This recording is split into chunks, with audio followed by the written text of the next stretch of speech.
Today we are repairing a multimeter probe whose metallic tip came loose. Instead of replacing the entire probe, we will restore and reinforce the tip connection both mechanically and electrically. The idea is to make this repair durable and reliable by combining mechanical reinforcement with a proper electrical connection. This is the broken probe. The metallic tip detached from the internal crimp connection. I'm exposing enough copper strands to fit inside the crimp terminal. Using a proper wire stripper prevents cutting or weakening the strands. Damaged strands reduce both conductivity and structural integrity. The connector surface is slightly oxidized and smooth, and I'm lightly roughing it with a fine file. This increases surface area and improves solder wetting.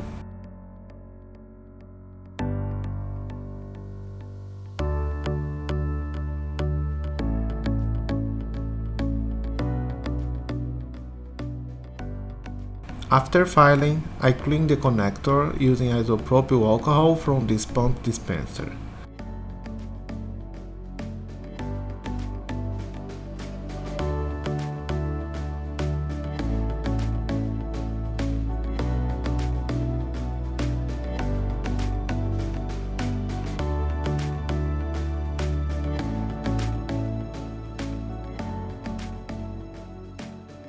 The soldering iron is set to 400 degrees Celsius. A slightly higher temperature allows faster heat transfer and shorter contact time.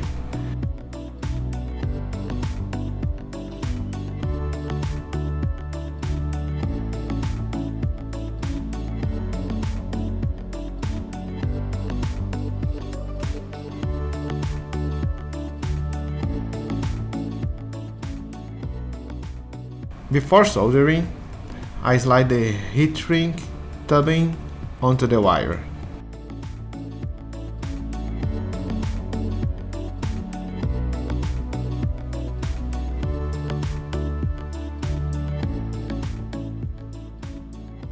I apply a small amount of rosin-based flux.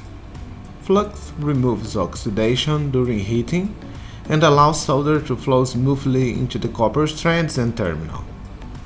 Rosin-based flux becomes chemically active only when heated, removing oxidation right when solder needs to flow. Without flux, solder often forms weak or dull joints.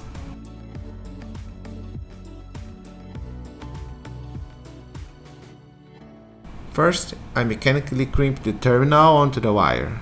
A proper crimp already provides mechanical stability and electrical contact. Solder reinforces the joint. It should not compensate for a weak crimp.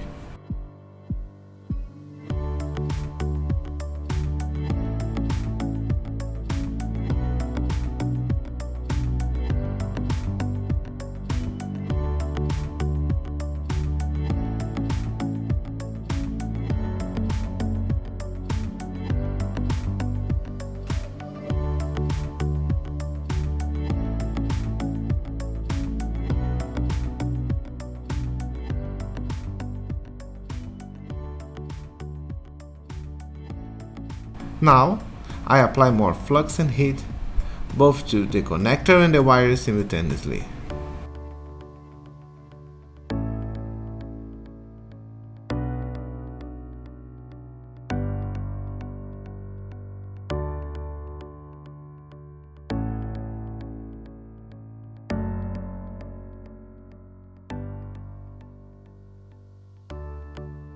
I feed solder into the joint, not onto the wire tip.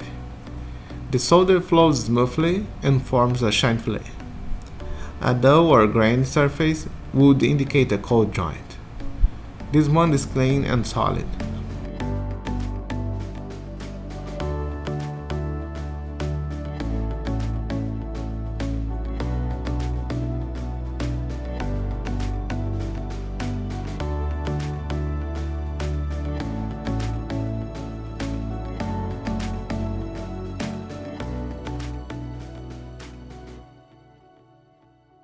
After cooling, I slide the heat shrink tubing into place.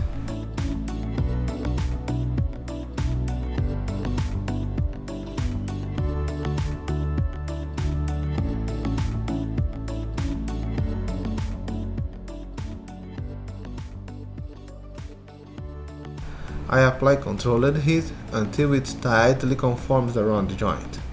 This provides insulation and additional mechanical reinforcement.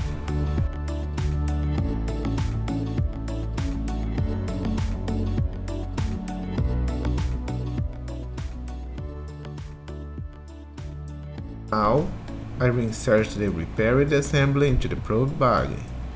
Everything fits securely. No movement, no looseness.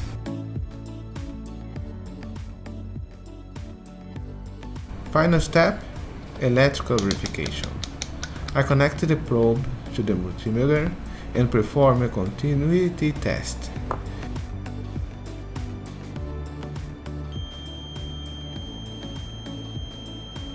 Thank you for watching this detailed repair process. If you found this helpful, please like and subscribe for more electronic repair tutorials and embedded system projects. Leave a comment if you have any questions or suggestions for future videos.